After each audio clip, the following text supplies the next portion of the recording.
Beh, a quello ci sono abituato, quindi non è una mosca bianca quel gol. Sì, noi siamo sempre partiti svantaggiati, però con questo fatto che partivamo sempre da svantaggiati, partendo quasi da ultimi al girone, poi siamo riusciti ad arrivare quinti e siamo riusciti a vincere poi i playoff.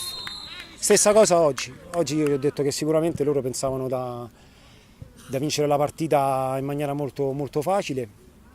Invece noi, se eravamo belli corti, belli compatti, potevamo portare a casa la vittoria.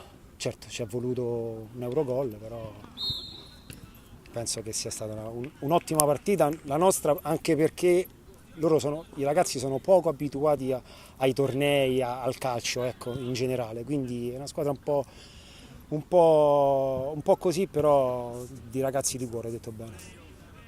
Grazie mille. Come è andata? Benissimo. Ciao, buona serata, in bocca al lupo. Sì.